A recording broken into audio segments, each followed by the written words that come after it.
लेकर खुद को बड़े प्यार से समझाता हूँ कि नहीं। इस दिल्ली में इस तरह के मुद्दे पर ऐसे आयोजन की जगहें भी बहुत सीमित होती जा रही हैं।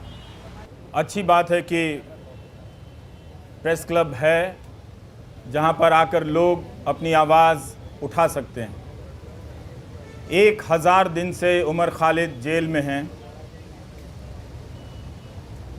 1000 दिन हो गए, ना तो ट्रायल शुरू हुई ना ज़मानत मिली।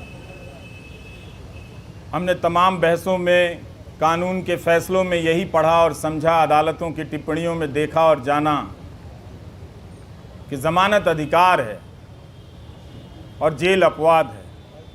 लेकिन 1000 दिन उमर खालिद के जेल में ही हो गए। और आज आप सभी जो भी इस मौके पर यहाँ जमा हैं, जिन्होंने ट्विटर पर लिखा है, और आप सबके सैकड़ों मोबाइल फ़ोन के ज़रिए जो लाइव लोग देख रहे हैं, उन सब ने एक बहुत बड़ा काम किया है। पूरी कोशिश यही है कि उमर खालिद की लड़ाई भुला दी जाए, लेकिन आप सब ने आकर जता दिया कि लड़ाई भुलाई नहीं जा सकेगी। उसकी अकेले की लड़ाई अंदर की है, लेकिन बाहर भी आप उसकी यातनाओं को जो वो झेल रहे हैं उसे आप महसूस करते रहेंगे। हमने पिछले 9 सालों के दौरान राज्य की हिंसा करने की क्षमता को बदलते हुए देखा है। अब राज्य अपनी पार्टी, गोदी मीडिया और आईटी सेल के ज़रिए आप पर मानसिक हिंसा करता है, आपको बदनाम करता है। और इसकी शुरुआत अगर ठीक तरीके से देखी जाए, संगठित तरीके से देखी जाए, तो उमर खालिद से होती है।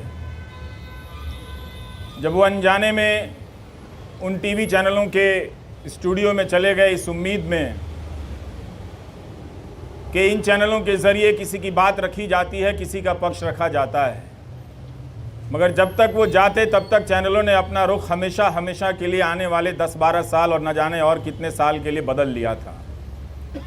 तो उस गोदी media, IT cell, political party के ज़रिए एक पीएचडी के छात्र को देशद्रोही के रूप में स्थापित कर दिया गया। समाज की नज़र में उसे कमज़ोर कर दिया गया, जो पहले से ही कमज़ोर था। हमारी आपकी तरह पढ़ने लिखने वाला एक लड़का था जो नहीं जानता था कि उसके पीछे इतनी तैयारी से सिस्टम ने हमले के सामान जुटा लिए। दूसरा तरीका राज्य ने अपनी हिंसा का ये बदला, ये आप सभी जो सुन रहे हैं उसे समझना भी चाहिए कि पहले राज्य कानून की धाराओं की आड़ में छिपकर हिंसा करता था, लेकिन अब हिंसा करने के लिए वो कानून बनाने लगा है ताकि वो खुलकर हिंसा कर सके। ये बदलाव आया है और आज राज्य हम सब देख रहे हैं। सिर्फ उमर खालिद नहीं हैं, शोमा सेन भी हैं। भीमा कोरेगांव केस में 5 साल से अंडर ट्रायल हैं।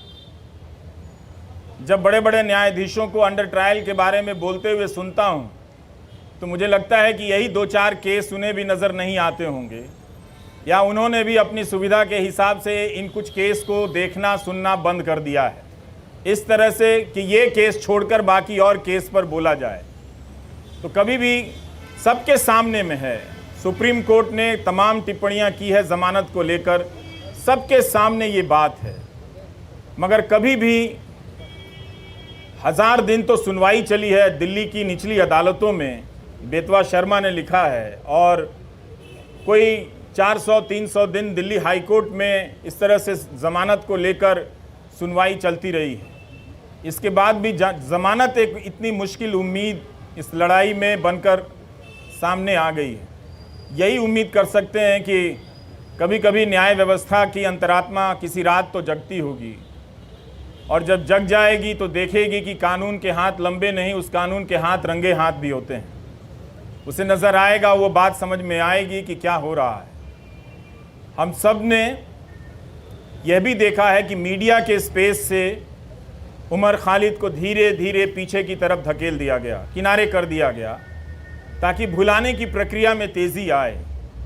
मैं अक्सर सोचता हूं कि जो लोग शुरू में बोला करते थे वो लोग आगे चलकर बोलने की प्रक्रिया से ऊब गए या उस प्रक्रिया के सहयात्री हो गए, जिसने ये तय किया है कि हम जब किसी के साथ इस तरह की यातना करेंगे, खूंखार धाराओं में उसे बंद कर देंगे तो उसे भूल जाना होगा, उसे उसके हाल पर छोड़ देना होगा।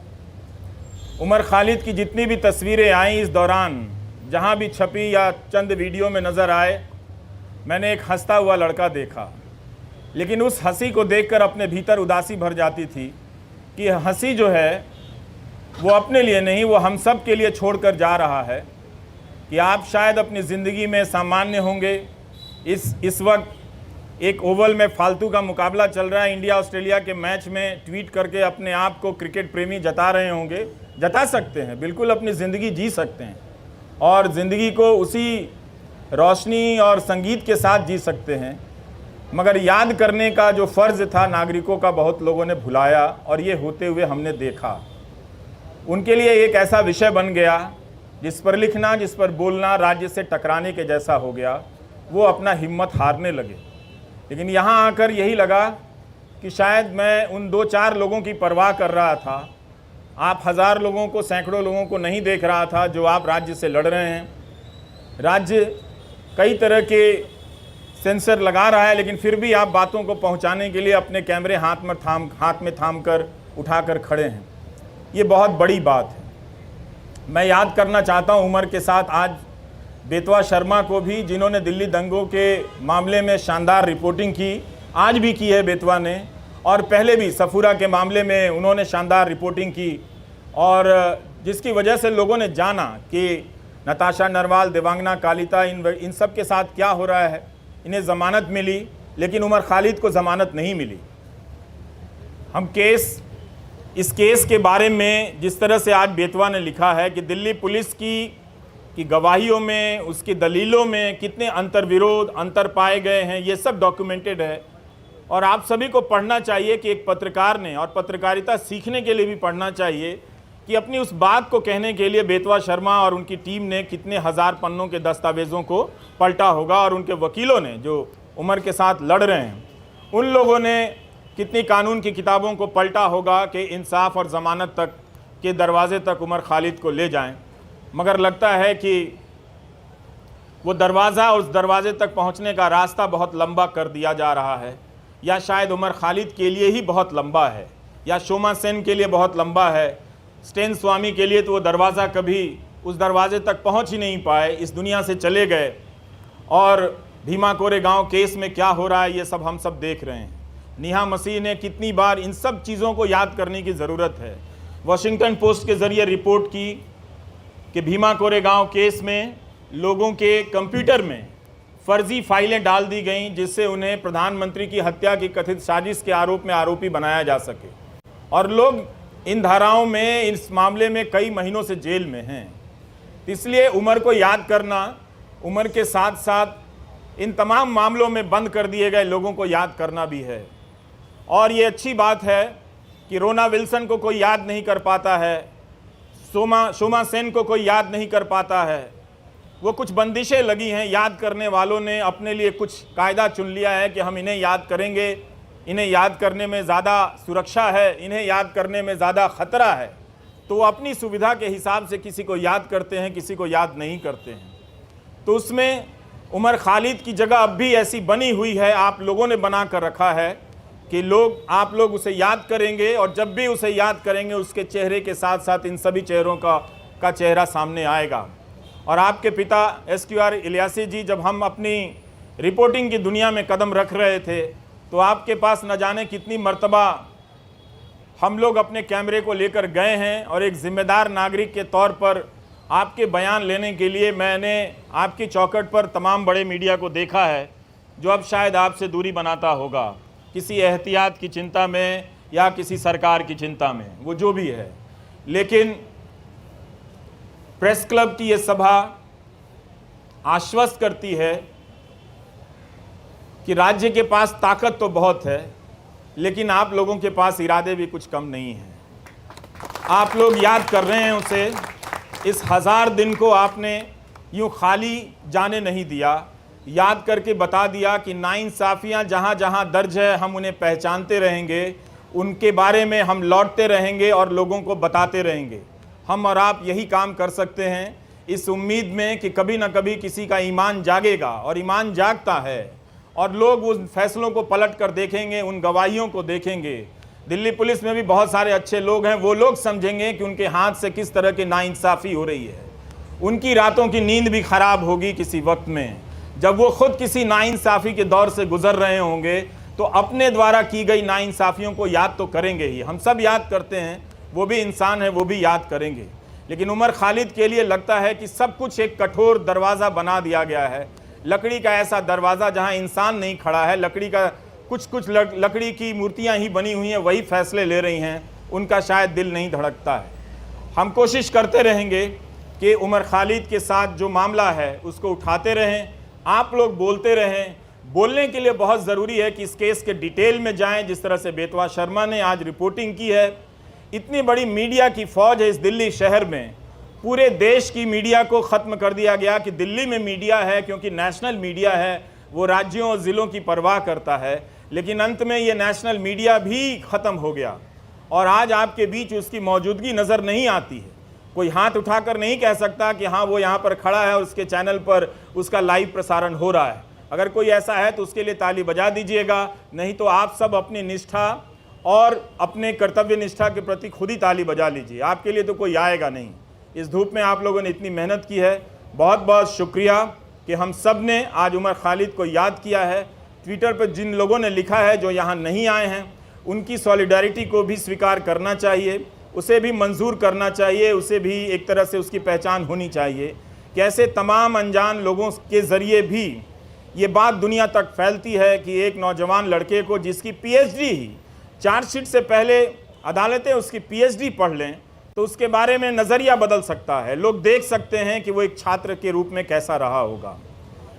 उमर खालिद की दोस्त आकांक्षा अपेक्षा प्रियदर्शनी का मैं एक नोट पढ़ रहा था कि जब वो मिलने गईं और उमर खालिद ने बताया कि कोविड के दौरान सुप्रीम कोर्ट के आदेश से कई लोगों को जेल से बाहर जाने की इजाज़त दी गई, और जब वो लौट कर आए तो उन्होंने पूछा कि आप अभी तक यहीं हैं।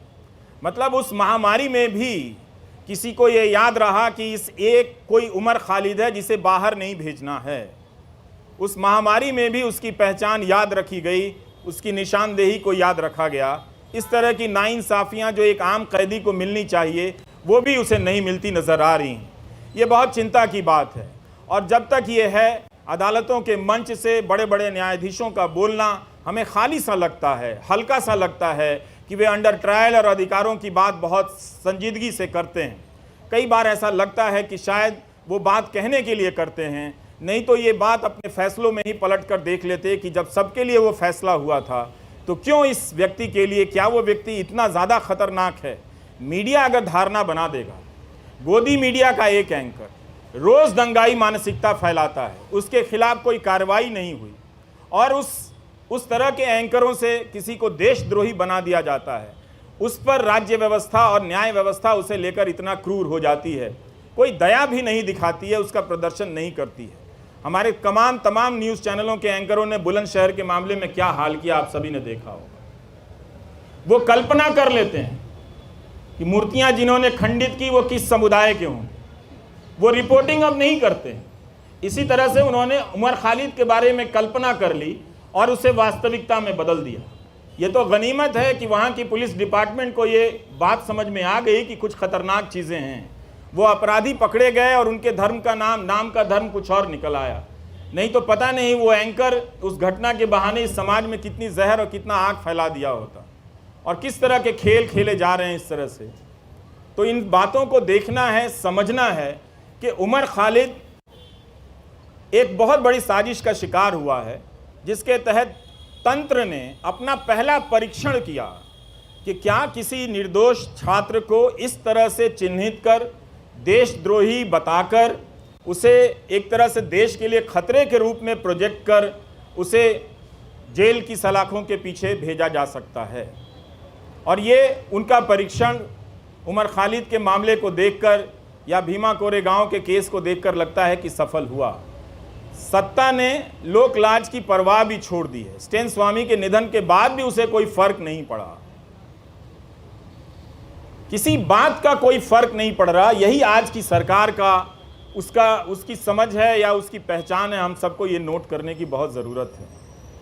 उन एंकरों को कुछ नहीं होता जो दिन रात दंगा फैलाते हैं, दिन रात अनाप शनाप दूसरे समुदाय के बारे में कहते हैं, लेकिन दंगा भड़काने के आरोप में एक पीएचडी के छात्र को सलाखों के पीछे भेज दिया गया, जिसके मामले में ट्रायल शुरू नहीं हुई है और ना ही चार्जशीट वगैरह इन सब ये चीज़ें पेश हुई हैं, ना जमानत मिली है इस मामले में। तो हमें ये इस अंतर को पहचानना है कि कुछ लोगों को दंगा फैलाने की खुली छूट मिली हुई है, गोली मारने के नारे लगाए जा रहे थे। वो कौन लोग थे जो इस कानून को लेकर आए और आज तक इस कानून को लागू नहीं कर सके? इस कानून को लागू करने के नियम तक नहीं बनाए गए, लेकिन 2019 के दिसंबर में आप जाकर देखिए लौटकर, तो इस तरह से सब कोई चिल्लाता था, चीखता था सरकार की तरफ से कि इस कानून को सूर्योदय से पहले ही लागू हो जाना चाहिए, ताकि दिन के निकलने से, सूरज के निकलने के साथ ही हम सब इसे लागू करें और देश को बचा लें। मगर अब उस कानून का नाम वो उन इलाकों में ही जाकर नहीं लेते। अब उस कानून का खौफ मणिपुर में भी पैदा हो गया है। वहाँ भी कुकी जनजाति के लोग इस बात से चिंतित हैं, घबराए हुए हैं कि क्या कहीं ऐसा होगा कि हमें भी एनआरसी की यातनाओं से गुजरना होगा। तो मणिपुर को लेकर देख लीजिए या दिल्ली दंगों को लेकर, जिसकी जवाबदेही तय होनी चाहिए थी गृह मंत्री की, उनकी जवाबदेही तय नहीं हुई, आज तक तय नहीं हुई। गोली मारने के जो नारे लगा रहे थे उनका मंत्रिमंडल में प्रमोशन हो जाता है। सुप्रीम कोर्ट को कहना पड़ा दिल्ली पुलिस से कि ये जो नारे लगा रहे हैं वो मेडिकल प्रिस्क्रिप्शन नहीं है। इसके बाद भी जो व्यक्ति शांति की अपील करता रहा, शांति की बातें करता रहा, वो दंगों की साजिश के आरोप में जेल में इस तरह से बंद कर दिया गया है। तो इस 1000 दिन को आप याद रखें। ये 1000 दिन सिर्फ उम्र के नहीं हैं, ये 1000 दिन भारतीय नागरिक समाज, न्याय व्यवस्था के अफसोस के दिन भी हैं, उनके शर्म के भी दिन हैं। नमस्कार, थैंक यू।